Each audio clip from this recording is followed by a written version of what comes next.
Terus saya berpikirnya begini, seperti ini ternyata adabnya orang Islam itu begini, memandang orang yang lebih tua itu seperti ini, gitu.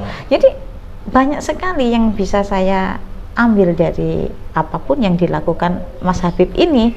Di sana menghargai orang tua itu dengan bahasa yang sampai saya akhirnya kayak terpikat dengan adabnya beliau ini.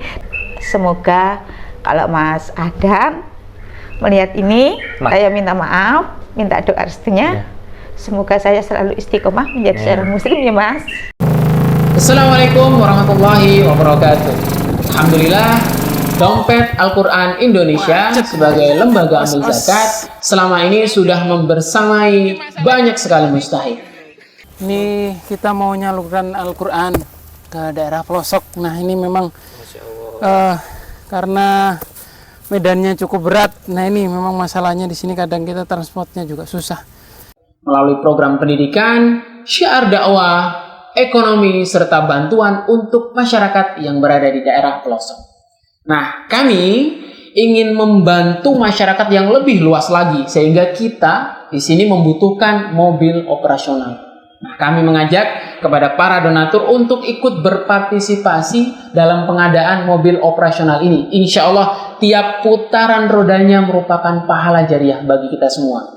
Dan semoga Bapak Ibu yang ikut berpartisipasi bisa menambah keberkahan dalam hidupnya dan memberikan kebahagiaan di dunia maupun nanti di akhirat. Terima kasih. Assalamualaikum warahmatullahi wabarakatuh. Assalamualaikum. Waalaikumsalam warahmatullahi wabarakatuh. Nah ini ada bantuan Al-Quran Ustaz untuk musola. Dari mana ini? Dari Dompet Al-Quran.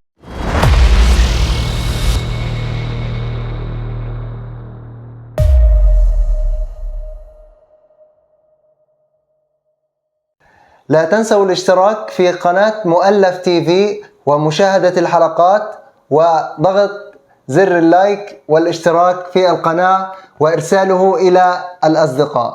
شكرا. Jadi beliau mengatakan bahwasanya jangan lupa ikuti ya dan tonton video-video yang ada di channel Mu'allaf TV. Oh ya, dan jangan lupa klik tombol like, kemudian komen dan subscribe. Bismillahirrahmanirrahim. Assalamualaikum warahmatullahi wabarakatuh. Alhamdulillahirabbil alamin. Asyhadu an la ilaha illallah wa asyhadu anna Muhammadan abduhu wa rasuluh. Allahumma shalli ala sayyidina Muhammad wa ala ali sayyidina Muhammad. Rabbi shrahli sadri wa yassirli amri wahlul 'uqdatam min lisani yafqahu qawli, amma ba'd. Alhamdulillah sahabat Mu'allaf TV. Saat ini bertemu lagi dengan kita di channel Mu'allaf TV, yang tentunya channel ini merupakan channel yang inspiratif, informatif, dan edukatif. Insya Allah di konten kali ini akan ada seorang mu'alaf yang ingin membagikan inspirasi kisah hidupnya, yang tentunya insya Allah kita bisa mengambil manfaat ataupun mengambil juga cerita-cerita yang inspiratif dari beliau terkait kisah hidupnya. Namun sebelum kita lihat cerita tersebut, silakan bagi Bapak Ibu yang ingin mendukung channel ini terus like, kemudian share dan juga subscribe ya di channel Mu'allaf TV ini. Dan juga Bapak Ibu yang peduli kepada saudara-saudara kita di Mu'allaf ataupun juga para mu'alaf ini, silakan bisa berkontribusi melalui rekening di bawah ini ataupun juga di deskripsi ya. Di situ ada rekening peduli kasih mu'alaf, dan juga bisa konfirmasi ataupun menanyakan informasinya sesuai dengan nomor WA yang tercantum di deskripsi konten video ini ya. Alhamdulillah saat ini kita sudah bersama dengan seorang mu'alaf. Ibu siapa namanya? Ibu Wiwin. Ibu Wiwin ya. Nah mungkin seperti halnya mu'alaf-mu'alaf lain di channel Mu'allaf TV, Bu Wiwin bisa menceritakan, bisa memperkenalkan dirinya dulu ya. Kemudian menceritakan mungkin pengalaman hidupnya sebelumnya dan mungkin agama sebelumnya juga apa. Monggo. Assalamualaikum warahmatullahi wabarakatuh. Saya Ibu Wiwin. Saya seorang mu'alaf yang mempunyai pengalaman sebetulnya nggak terlalu rumit, tetapi ini yang bisa membawa saya untuk bisa menjadi seorang mu'alaf. Waktu itu saya ada bekerja sama adik saya, ada di Jawa Tengah, tepatnya di Sragen, berteman dengan seorang Habib. Dengan catatan, notabene saya nggak ngerti apa ya istilah seorang Habib itu apa artinya buat seorang Muslim, keistimewaannya seorang Habib itu apa, saya benar-benar nggak ngeh. Tetapi pada saat itu yang saya tahu, tanpa adanya pemaksaan, tanpa apa ya istilahnya, mengalir begitu saja, sehingga apa yang Mas Habib ini katakan itu justru memotivasi saya untuk bisa menjadi seorang mu'alaf. Pada saat itu seperti itu. Ya, Bu Wiwin asal dari mana, Bu? Saya dari Surabaya. Dari Surabaya. Berarti usia sekarang sudah 54 tahun. Oh, 54 tahun. Berarti agama sebelumnya? Saya seorang Katolik. Katolik ya. Oh, Katolik. Kemudian keluarga Katolik juga? Campur. Campur. Di rumah ada yang Nasrani, ada yang Katolik, ada yang Muslim juga. Oh iya. Kalau orang tua? Kalau ibu saya sendiri Nasrani, seorang Nasrani, tapi kalau bapak seorang Muslim. Oh gitu ya. Oh beda ya. Iya. Oh, beda. Berapa bersaudara, Bu? Saya 5 bersaudara. Saya anak pertama. Anak pertama. Tapi saudara sebagian sekarang masih ada yang Nasrani juga. Oh iya ya. Kemudian berarti sekarang tinggal di Surabaya juga ya, Bu? Tinggal di Surabaya. Nah, yang membuat tertarik masuk Islam, berarti masuk Islam itu kapan syahadatnya? Syahadat pertama itu tanpa sengaja itu saya cuman begini ceritanya. Dari Mas Habib itu kan banyak cerita, mengalir aja ceritanya lempeng tentang Muslim, tentang Islam, tentang apapun yang dia lakukan. Kok ternyata Islam itu seperti ini ya, kayak gitu. Tidak seperti yang saya lihat yang di TV. Ya ini bukan apa ya istilahnya menjelekkan yang sana, membaik-baikkan yang sini, enggak juga. Tapi yang seperti pada umumnya, kalau orang memotivasi orang lain tuh biasanya selalu membaik-baikkan yang pengen ditawarin, kan seperti itu ya. Tapi kalau ini Mas Habib ini enggak sama sekali. Dia cuma bercerita, mungkin di dalam benak hati yang paling dalam enggak ada sedikit pun untuk memotivasi saya, sebetulnya enggak. Tetapi saya juga nggak ngerti juga, karena Bismillah ini mungkin memang sudah karena jalan Allah saya harus bertemu dengan seorang Habib. Dengan catatan saya nggak ngeh Habib itu apa artinya, keistimewaan beliau ini apa, saya nggak ngerti sama sekali. Habib ini posisinya itu sama seperti usia anak saya. Oh, berapa itu? Waktu itu masih 27. 27. Seusia anak saya, walaupun anak saya masih usia 25. Tapi tahun berapa itu? Aduh, saya jangan ditanya tahun. Mungkin 5 tahun lalu? Kurang lebihnya begitu. Terus yang kedua, jadi antara Mas Habib ini dengan saya hubungannya ya istilahnya anak dengan orang tua begitu aja. Dan saya lempeng aja, ya sudah biasa. Saya ketemu sama dia, Mas Habib, Mas, ojo ngono Mas, begini sudah. Saya nggak ada keistimewaan. Ini Habib saya sama sekali nggak ada. Oh iya. Nggak punya. Terus yang membuat saya itu bisa termotivasi itu kadang-kadang dia menjelaskan Islam itu bagaimana. Dia itu istilahnya bercerita tentang Islam itu dengan cara apa. Mungkin nggak ada yang pernah membayangkan ya. Saya duduk di tangga, Mas Habib ini duduk sama kursi dengklik. Ya, di bawah saya, jadi sambil mijit kaki saya. Kalau orang Jawa Tengah manggilnya seorang ibu kan mbok gitu ya.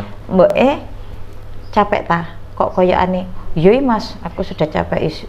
Monggo Mbak, duduk di bawah saya, dipijit kaki saya, bicara, ya cerita apapun tentang Islam, cerita tentang keseharian dia, semua cerita ngalir begitu saja. Terus lama-lama dari cerita-cerita dia, terus saya berpikirnya begini, seperti ini ternyata adabnya orang Islam itu begini, memandang orang yang lebih tua itu seperti ini, gitu. Jadi banyak sekali yang bisa saya ambil dari apapun yang dilakukan Mas Habib ini. Segini, oh ya udah gitu. Cuman saya enggak ada pikiran apapun, enggak. Lama-lama itu waktu malam hari saya buka-buka YouTube, denger lagu. Tapi lama-lama kok ada ini ya, kok ada Muslim ini. Yes, masalah-masalah tentang Islam lah. Keluarga saya juga orang Muslim, jadi nggak menutup kemungkinan saya bisa banyak belajar dari situ sebetulnya. Setelah itu saya kok baca-baca, coba baca-baca, akhirnya saya belajar salawat, syahadat. Ya, saya belajar syahadat. Nah, saya itu sebetulnya waktu itu pemikiran saya, aku mau pamer sama Mas Habib, aku bisa syahadat loh, saya bilang gitu. Ngomong-ngomong udah lama, terus gini, Mas Renio, Mas tak kandani, dia bilang gitu. Karena kayak pikiranku sama anak sendiri ya, Rene Mas, gini. Duduk, nopo Mbak, duduk di bawah saya gitu, terus nopo Mbak, Mas aku loh Mas isok syahadat. Nggih nopo, lu diomongi wong tuwek kok mesti ngono, kan bahasanya, santunnya orang Jawa Tengah dengan Jawa Timur walaupun sama-sama halus beda, nggih. Di sana menghargai orang tua itu dengan bahasa yang sampai saya akhirnya kayak terpikat dengan adabnya beliau ini. Terus gini, oh koyok gini ya ternyata orang Jawa Tengah ini benar-benar, saya bilang gitu. Terus setelah itu, Mas aku iso lho Mas baca syahadat. Nggih napa? Omong tuwek orang mesti ra tau ngaten. Nggih percaya, Mbok. Saged napa? Iya. Tak waca ya saiki ya. Saya bilang gitu. Monggo. Tuh, biasa aja. Gampang saya bicara. Asyhadu alla ilaha illallah wa asyhadu anna apa Mas? Muhammad Rasulullah. Iya, aku lali ya bilang gitu loh. Aku iso kan. Terus dia diem tuh memandang saya dengan apa ya? Dengan mungkin haru, mungkin apa. Jadi kayak pandangannya tuh ya gimana gitu. Oh ini apa Mas sama niku ngono? Enggak apa-apa, subhanallah, masya Allah, bilang gitu. Ya sudah, akhirnya sudah enggak ini lagi, udah biasa. Terus besoknya lagi ketemu lagi. Terus Mas aku saiki iso maca Al-Fatihah Mas, wis apal. Nggih ta mbok? Iya, tak pamerkan lagi beberapa bulan berikutnya. Gak ada ini sebetulnya, awal saya enggak punya apa ya istilahnya, arahnya ke sini enggak ada. Terus setelah itu begini, akhirnya saya pamerin lagi sama beliau. Mas, aku iso ngene Mas. Oh iya. Terus habis itu, Mas, nek maca syahadat ngono iku berarti aku wis bisa ya Mas ya. Nggih boten. Maksudnya bisa iya, bisa enggak. Masalahnya kan jenengan mek pamer tok ke saya, enggak ada niat. Kecuali kalau jenengan sudah niat berucap syahadat itu dengan yang sebenarnya, beda lagi, berarti jenengan jadi seorang muslim. Ngono ya Mas ya. Iya. Oke, sebentar Bu. Tuh. Oke, sebelum kita lanjutkan lagi, berarti kalau keluarga, kalau sekarang suami ada ya, suami masih ada ya? Ada. Itu agama sekarang? Oh, alhamdulillah. Tapi waktu menikah dengan ibu masih Kristen atau sudah Islam? Masih Kristen? Iya. Kalau anak sekarang? Ada yang Katolik, ada yang Muslim. Oh, anak ibu? Iya. Oh, gitu. Berarti ibu ini menikah dengan orang tua dari ibu Kristen ya? Kristen, dari bapak sudah Muslim ya. Kemudian suami Muslim ya. Dibalik ya. Oh ya, suami Muslim. Nah, dan juga di sisi lain mungkin saudara ada yang Muslim ada yang Kristen gitu ya. Namanya Indonesia kan ya. Oh, gitu ya. Nah, kemudian punya anak juga sebagian ada yang Kristen. Nah, cuman masuk Islamnya itu setelah menikah ya. Nah, kemudian tadi ketemu Mas Habib ini di Jawa Tengah. Di Jawa Tengah itu awal mula kenapa ibu ke sana? Adik saya buka kafe ceritanya. Adik ya buka kafe. Itu Muslim adik? Nasrani. Oh, Nasrani. Ya, tetapi bersahabat kental sama yang namanya Mas Habib ini. Oh, bersahabat padahal beda Iya, agama. iya. Oke. Nah, Terus? terus habis itu ya sudah bla bla bla. Akhirnya saya ada di Jawa Tengah itu bantu adik saya masak. Saya kan catering ya. Oh, waktu itu di sana. Iya. Tapi Sampai ibu sekarang tinggal pun, di Surabaya. alhamdulillah sampai sekarang. Waktu Iya. ke Iya. Jawa Tengah. Oh. Iya. Terus akhirnya istilahnya pinjem yo Mas aku Mbak Win tak bawa ke sana soalnya aku ada urusan Oh, begini. adiknya itu ya. tadi. Oke, jadi saya ke sana. Ternyata rupanya Allah menghendaki yang lain. Jadi saya di sana itu yang pertama dapat duit, Ya. yang kedua Dapat hidayah. Gitu. saya dapat surga. Oh, alhamdulillah ya. Berarti ketemu Mas Habib itu dan akhirnya intinya banyak diskusi, banyak ngobrol, Iya. kemudian dari mungkin akhlak beliau gitu ya, ataupun adabnya, iya, cara menghargai orang tua, cara menghargai orang tua. apapun yang sudah beliau lakukan ini, sepertinya mengarahkan saya harus apa ya? Harus mengikuti, Oke. gitu loh. Padahal Iya. yang sebenarnya mungkin di dalam hati kecilnya Mas Adan itu, Namanya siapa? namanya sendiri itu Lili Pradana, Haji Lili Pradana. Oh, yang ini yang siapa yang Pak Habibnya. Pak Habib gitu ya. Oke. Tapi karena dia itu menganggapnya saya itu orang tua, jadi saya membawanya itu enak gitu loh. Enjoy cerita-cerita. Kadang saya juga bisa marah sama Mas sampean ki piye toh?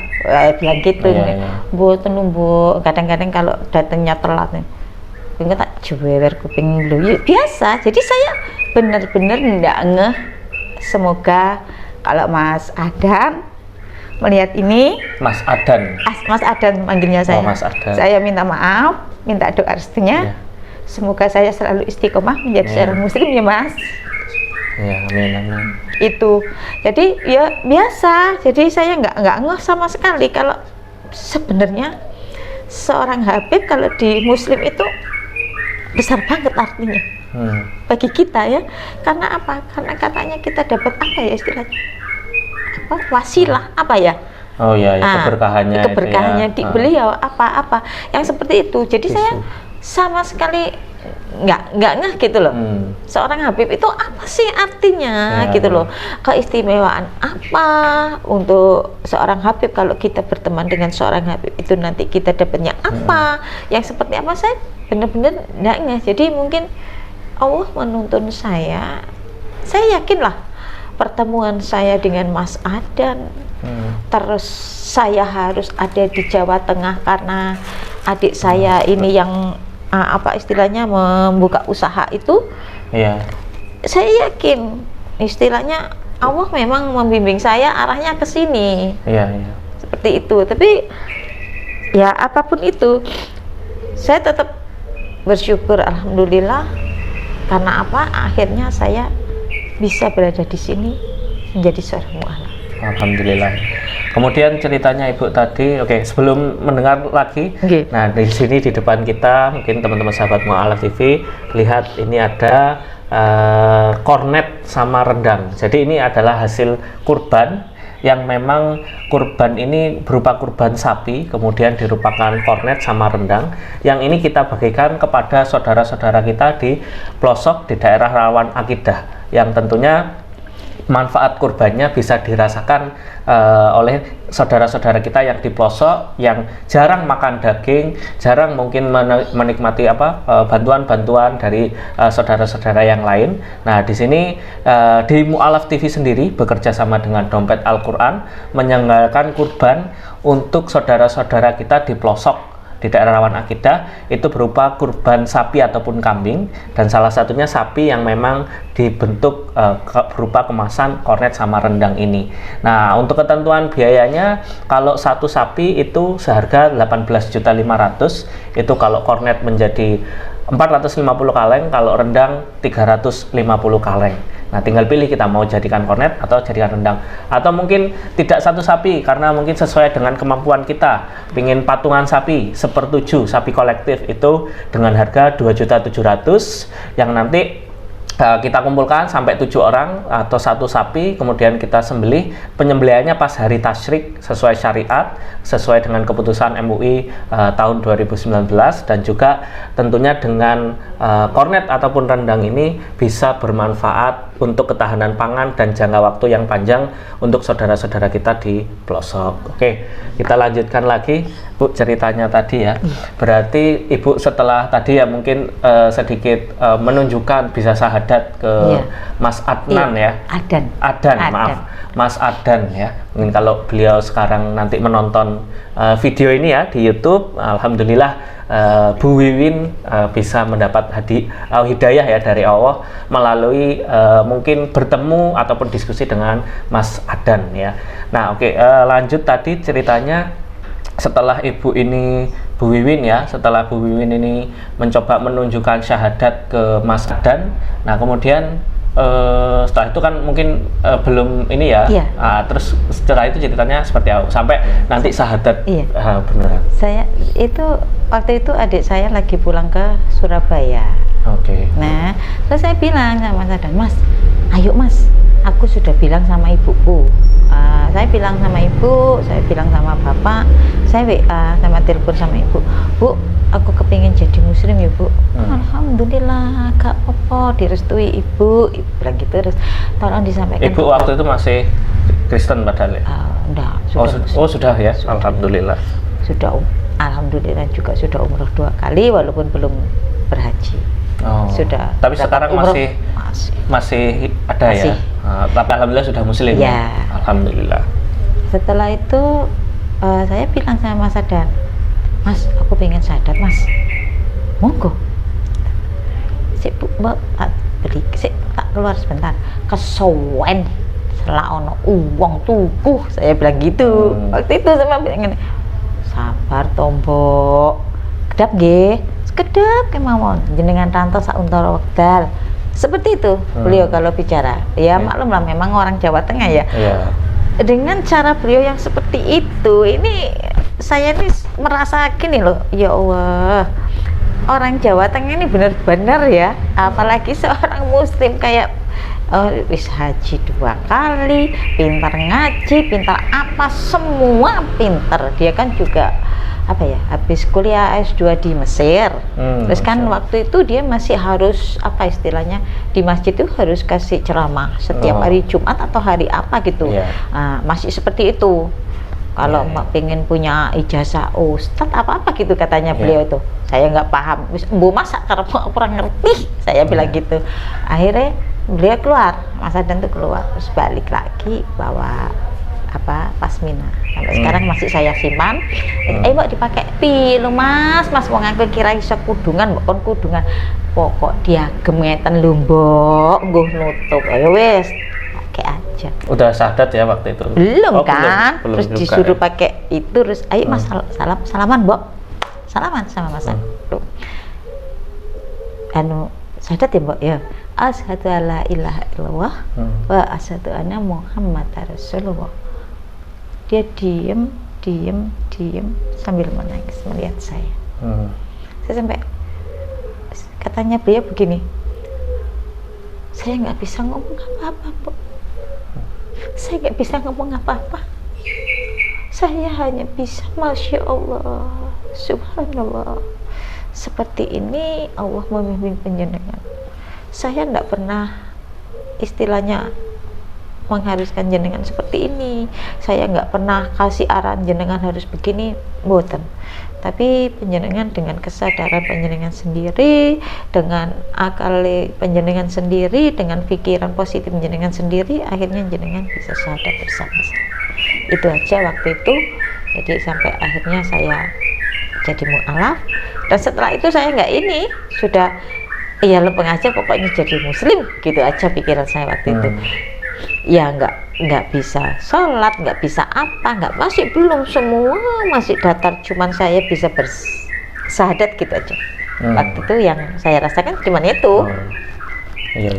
Sampai akhirnya saya pulang ke Surabaya, terus saya gini, wah lale aku ngene terus piye, suami kan sholat, ya saya lihat, oh ya aku ajar sholat lah nang YouTube ono, ya belajar tolong bukaan dhisik, kok nek wis apal tak ajari, katanya gitu. Iya, lek aku iso buka YouTube ngopang tadi mbok ajari, saya bilang gitu. Akhirnya saya buka di YouTube itu, sampai saya tulis di buku.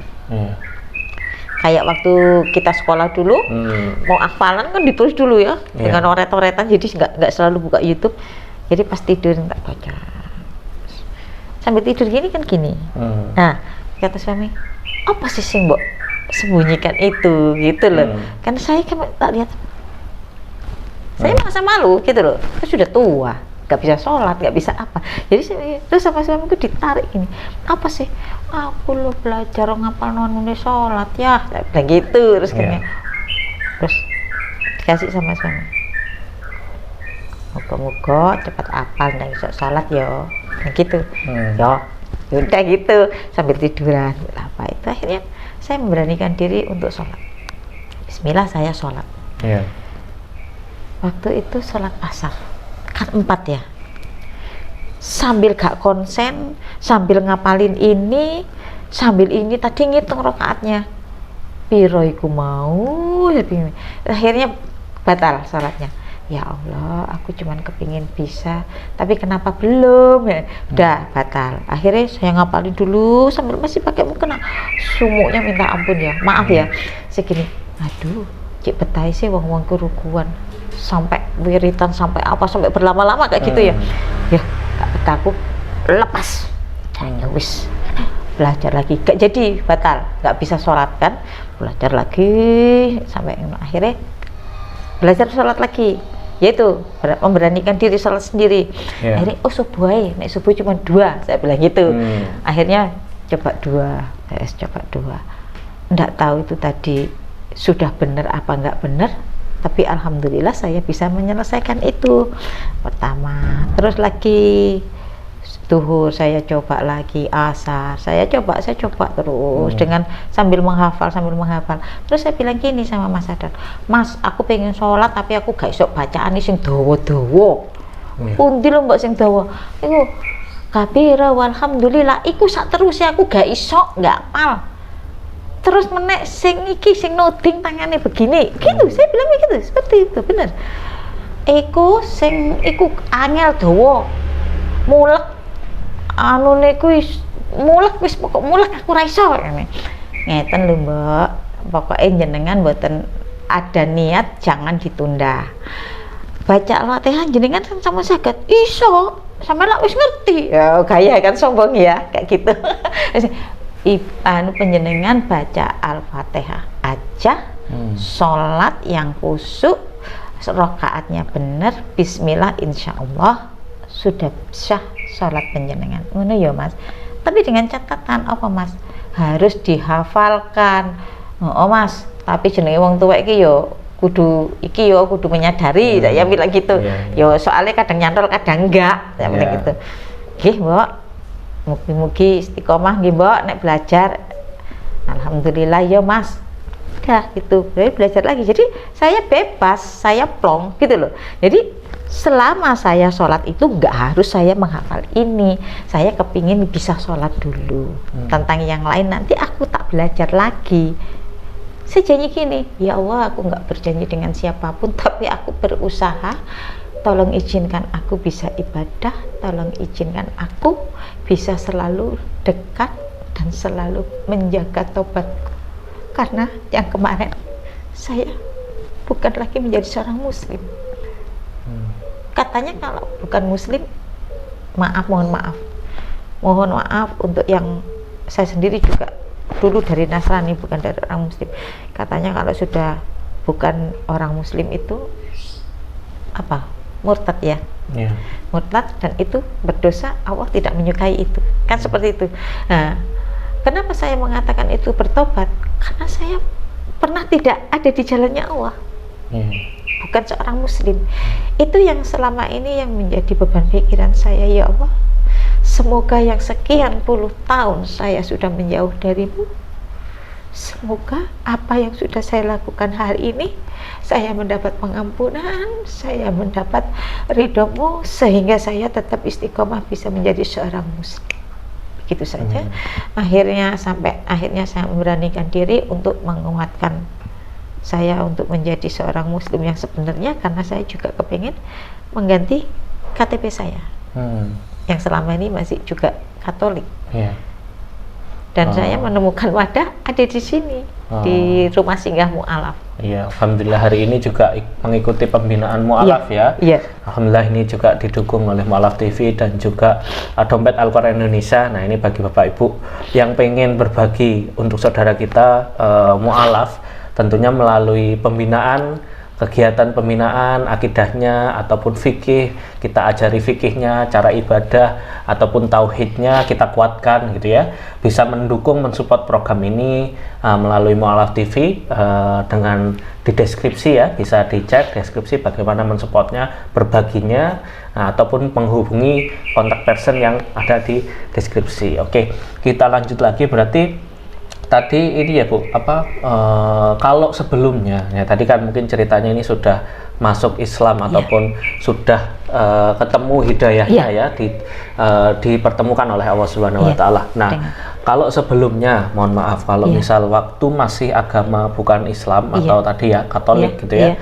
Nah, itu termasuk seperti apa? Dalam artian apakah yang rajin secara ibadahnya ataupun yang mencari-cari Tuhan juga gitu, atau mungkin santai-santai saja? Monggo bisa diceritakan. Insya Allah kalau waktu jadi seorang Katolik, saya seorang Katolik yang ya katanya orang Islam sih lumayan alim kayak gitu. Jadi jarang-jarang saya meninggalkan hari Minggu. Sabat itu hari Minggu itu saya pasti ke gereja apapun kondisinya.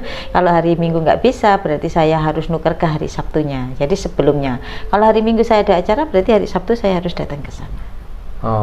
Seperti itu. Jadi saya nggak pernah meninggalkan itu karena pesannya Bapak itu seperti ini, kalau memang kamu jadi Katolik ya harus menjadi seorang Katolik yang sebenarnya. Kalau misalkan kamu jadi orang Islam, kamu juga harus menjadi orang Islam yang sebenarnya. Dalam artian tanda kutip itu ya, kalau Katolik apa tata caranya orang Katolik, ya lakukan sesuai orang Katolik. Kalau kamu jadi Muslim, ya harus seperti apa orang Muslim, ya berpuasa, ya sholat, ya melakukan apapun itu. Yang saya tahu orang tua saya menyarankannya seperti itu. Oh ya, alhamdulillah berarti termasuk seseorang Katolik waktu itu yang taat ya, taat dalam ibadah. Nah, kemudian setelah masuk Islam ini, apa yang membuat Ibu Wiwin ini merasa, ini kayaknya Islam ini menurut saya ada ketenangan ini yang berbeda dengan agama sebelumnya, gitu ya. Jadi akhirnya membuat Ibu semakin yakin nih dari agama ini. Apa itu? Yang membuat saya semakin yakin ada di sini itu karena setiap kali saya buka TikTok, setiap kali saya buka YouTube, itu kan ada penuh salawat kan gitu ya. Saya belajar tentang Islam ini istilahnya belajar sendiri. Ya saya tetap tanya sama suami, tetap tanya adik, tapi yang terbanyak ilmu yang saya dapat itu saya buka-buka di internet itu, YouTube, TikTok itu. Begini, ada satu doa yang tidak mungkin tidak diterima. Itu yang saya dapat. Satu, sholawat, apapun situasi dan apapun kondisinya, sholawat kita tetap diterima oleh Allah Subhanahu wa Ta'ala.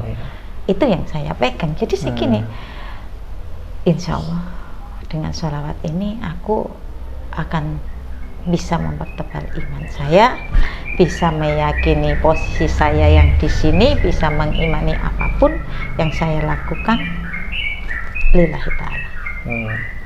Alhamdulillah ya, bisa ini artinya belajar Islam dari berbagai macam apa yang ini ya ditemui gitu ya, baik itu orang ataukah media tadi ya. Oke, nah kemudian kita sekarang bicara saat ini ya. Berarti kalau saat ini berapa anaknya, berapa jumlahnya? Dua ya, laki-laki perempuan atau? Ya, perempuan laki-laki. Perempuan laki-laki. Agamanya, mohon maaf sebelumnya. Katolik sama Islam. Kalau yang Katolik yang perempuan. Kalau yang laki-laki Islam. Oh, yang Katolik kakaknya atau adiknya? Kakaknya. Ikut saya kan? Oh, saat ini. Ya. Nah, kira-kira kalau ada harapan nggak buat Ibu, ya udah kita ajak juga ke Muslim gitu ya, karena mungkin bapak ibunya kan sekarang sudah Muslim ya. Ya mungkin bagi Mbak siapa atau yang menonton, ya bisa buat Noni. Ya, kalau buat anak saya sebagai orang tua, saya cukup berdoa semoga yang terbaik buat iman dan ketakwaan anak-anak saya. Tentang suatu saat anak-anak saya mendapatkan hidayah, saya akan mendukung, saya akan merangkul siapapun anak saya yang menjadi muslim. Dan pada saat anak saya saat ini tidak jadi muslim pun, saya akan tetap menjadi seorang ibu di mana saya harus ada untuk anak-anak saya walaupun kita bersimpangan tentang iman. Saya cuma bisa berdoa semoga apapun yang terjadi pada keluarga saya yang terbaik, kebahagiaan dan kebaikan dunia akhirat, itu aja yang saya doakan buat keluarga saya. Jadi tentang nanti suatu saat ada yang seperti apa Allahu alam, saya berserah sama ketentuan Allah.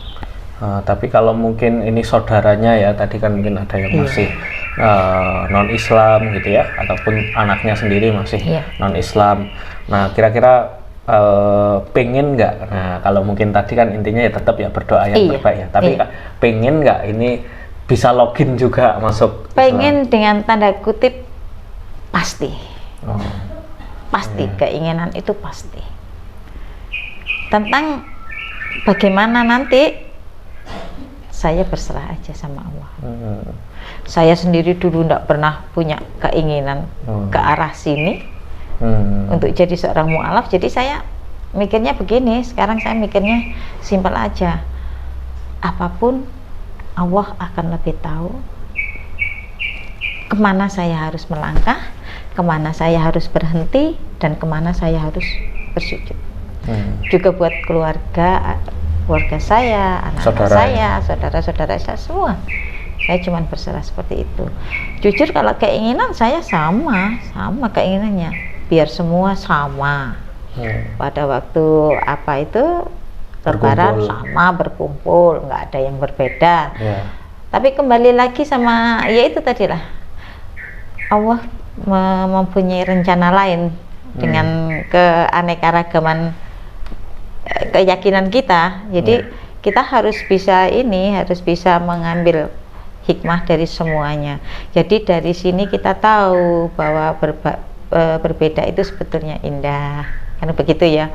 Berbeda itu sebetulnya juga apa ya istilahnya, saya ngomong tetap bisa bahagia walaupun jujur tanpa mengurangi rasa hormat saya kepada anak saya, juga saudara-saudara saya yang masih belum muslim. Nggak ada masalah apapun, saya tetap respect, saya tetap respon, saya tetap bahagia, saya tetap sayang sama mereka. Oh iya, alhamdulillah ya. Artinya ya tetap dalam hati atau keinginan itu pasti ingin saudara ataupun anaknya untuk bisa memeluk agama Islam gitu ya. Cuman ya memang kita sebagai saudara ataupun orang tua hanya bisa mendoakan. Ya moga-moga dapat hidayah gitu ya, karena itu sesuatu yang bukan paksaan gitu ya Bu. Dalam artian cerita Ibu Wiwin tadi sesuatu yang tanpa rencana, tanpa diduga, dan akhirnya bisa dapat hidayah dengan begitu saja ya. Dalam artian bukan yang padahal bergebu-gebu pengen masuk Islam gitu terus ya. Karena satu hal apa gitu, enggak ya gitu aja, lempeng aja. Jadi seolah-olah gimana ya, saya ngomongnya ya nggak tahu apa motivasinya, nggak ada, ya wis itu aja yang saya tahu. Karena akhlak seorang Mas Adan yang saya temui itu, beliaunya seperti itu, cara menghormati orang tua, cara adabnya dia menghargai orang yang bukan muslim itu bagaimana, caranya dia istilahnya memperkenalkan Islam itu, caranya dia itu membuat orang lain bisa berpikir, oh ternyata seperti ini. Kesimpulannya seperti itu. Kalau saya pribadi seperti itu. Jadi nggak ada sesuatu yang istilahnya menggebu-gebu terus, saya kudu ini Bang. Sama sekali enggak. Alhamdulillah. Artinya di sini hidayah itu bisa datang dengan cara apapun ya, dengan kondisi apapun. Artinya di sini Bu Wiwin dengan melihat akhlak yang mungkin dicontohkan dengan orang yang bertemu waktu itu. Nah, Mas Adan tadi ya, itu terkesima dan bahkan tertarik dengan Islam, akhirnya syahadat ya. Dalam artian di sini ini mungkin ya seperti akhlak Nabi kita Rasulullah SAW. Di sini dengan akhlak beliau bahkan orang-orang kafir di zaman dahulu banyak yang akhirnya memeluk agama Islam ya, tanpa harus mungkin banyak diceramai, banyak mungkin diajak secara paksaan, tidak seperti itu ya, tapi dengan akhlak, tutur kata ataupun sikap tingkah lakunya gitu ya. Oke Bu, mungkin terakhir kalau mungkin saudara ya ataupun keluarga ataupun saudara tadi ya menonton video ini, kira-kira apa yang ingin disampaikan kepada mereka? Monggo bisa di kamera. Saya cuman berterima kasih untuk keluarga, anak saya, adik-adik saya, juga orang tua saya yang selama ini sudah mendukung saya, sudah menerima saya dan mengarahkan saya untuk menjadi seorang muslim yang sebenarnya. Terima kasih. Saya sudah dijadikan seorang anak, seorang kakak, seorang ibu, menjadi seorang muslim saat ini karena dukungan orang-orang terdekat saya, juga suami saya. Oke. Baik, terima kasih Bu Wiwin. Alhamdulillah kita sudah mendengarkan ya kisah dari Bu Wiwin, yaitu seorang mu'alaf dari Surabaya ya, yang alhamdulillah bertemu atau mendapatkan hidayah melalui bertemu dengan seseorang di Jawa Tengah, kemudian akhirnya beliau memutuskan untuk syahadat, walaupun mungkin kondisinya saudara ataupun juga anak-anaknya ada beberapa yang masih mungkin non muslim gitu ya, seperti itu ya. Oke, alhamdulillah terima kasih banyak sahabat Mu'alaf TV telah menonton video ini sampai habis. Sekali lagi mudah-mudahan cerita ataupun aktivitas yang sekiranya diberikan oleh Mu'alaf TV ini bisa bermanfaat buat Bapak Ibu yang menonton ataupun subscriber dari channel Mu'alaf TV ini. Nah, sekali lagi silakan untuk mendukung channel ini, bisa like, subscribe ataupun juga share konten-konten kita agar lebih banyak orang-orang yang mendapatkan manfaatnya. Dan tentunya jika kita ingin peduli dengan saudara kita mu'alaf seperti apa, silakan bisa berbagi ya melalui nomor rekening di bawah ini ataupun yang di deskripsi, ataupun juga menghubungi admin teman-teman hotline yang ada di deskripsi. Oke, mungkin itu saja, kurang lebihnya kita dari Mu'alaf TV mohon maaf. Terima kasih banyak Bu Wiwin sudah membagi kisahnya, ceritanya, mudah-mudahan menjadi inspirasi buat kita semua. Kurang lebihnya saya mohon maaf. Dari Mu'alaf TV, billahi taufiq wal hidayah. Wassalamualaikum warahmatullahi wabarakatuh. Waalaikumsalam.